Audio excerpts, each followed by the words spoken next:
Civil Service Exam Math Reviewer number 63 and 64. So post nyo muna ang video bago panoodin ang aking solution.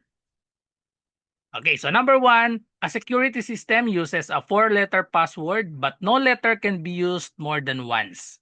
How many possible passwords are there? Okay, so gagamitan natin ito ng fundamental counting principle. So paano ba yung fundamental counting principle? So ang ibig sabihin lang nun ay i-multiply natin yung mga number of choices. So ang sabi sa problem, a security system uses a 4-letter password. So ibig sabihin magkakaroon tayo ng 4 na blank para sa 4. 4-letter, kaya 4 na blank, i-multiply lang natin yung number of options. Okay, so sabi, but no letter can be used more than once. So repetition is not allowed. How many possible passwords are there? So bilangin lang natin kung ilan ba yung letters sa alphabet. Sa alphabet, meron tayong 26 letters. Okay? So ibig sabihin, may 26 options para dito sa first letter.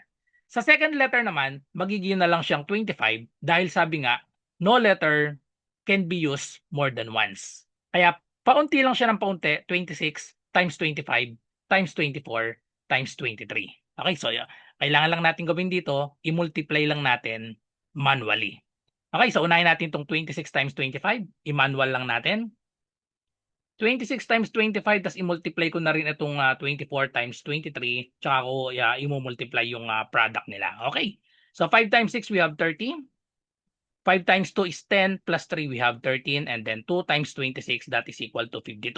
So i-add natin, we have 0, 5, and then 6. So we have 650, and then 24 times 23, 3 times 4 is 12, 3 times 2 is 6, plus 1, we have 7, 2 times 24, that is equal to 48. Pag in-add natin, bring down 2, 7 plus 8 is 15, carry 1, 1 plus 4, that is equal to 5.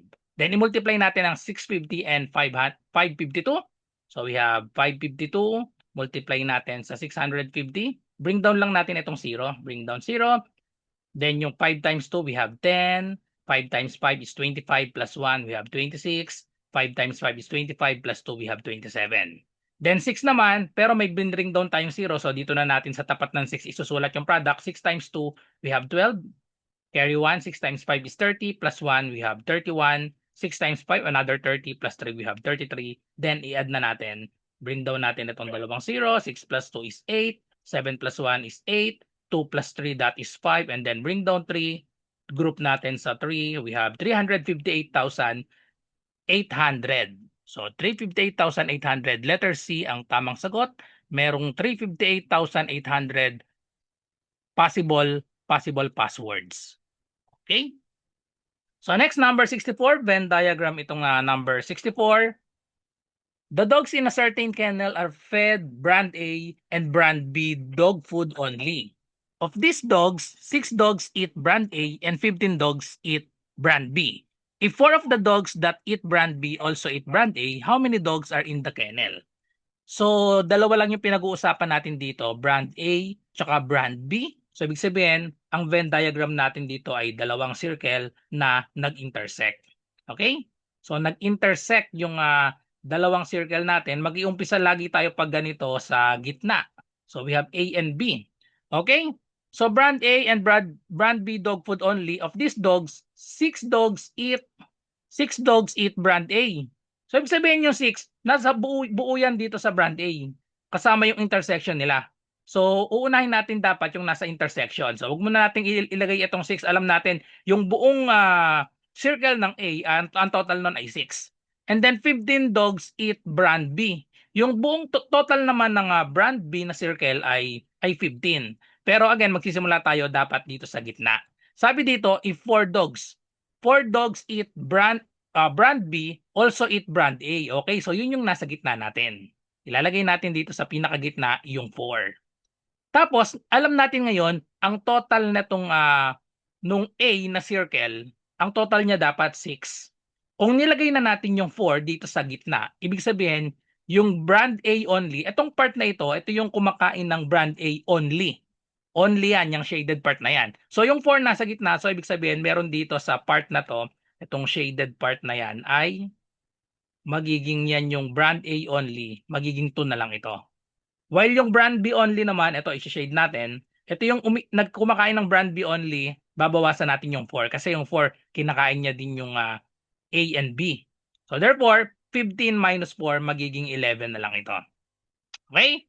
So tapos ang question natin, ang sabi sa question, how many dogs are in the kennel?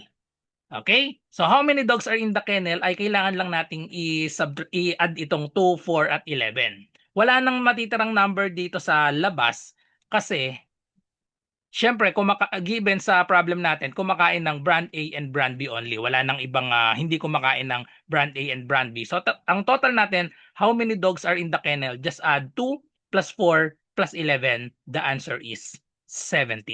Letter A. Sa mga naghahanap po ng murang civil service exam review, ito po yung offer ko sa inyo. 99 pesos lang po, all in na po ito. Meron tayong 500 slots na available. Ito po yung mga inclusion niya. 10 days math and logic tutorial via Zoom. Online po ito ha. So ang schedule na itong 10 days, ito po. Ayan, math and logic. 7 to 9 p.m. po lahat ito, MWF po ito. So July 6, integers, PEMDAS, GCF, and LCM. July 8, fractions and decimals. July 10, law of exponents and radicals and unit conversion. July 13, number series and number analogy. July 15, basic algebra. July 17, percentage, ratio, and proportion. July 20, word problems. July 22, data interpretation. July 24, logical reasoning. And July 27, abstract reasoning. So, madadaanan po natin lahat ng mga math and logic. Meron din tayong Google Forms reviewer sa ibang subjects kagaya ng verbal ability, analytical ability, general info. Marami rin tayong mga 150 item na mock test. Then may only replay din po tayo ng past session. Ito pong mga Zoom meetings natin, recorded po yan sa exclusive na FB group natin. So ano pong inaantay nyo? Mag-message lang po kayo sa akin dito sa aking FB RJ Enseñado.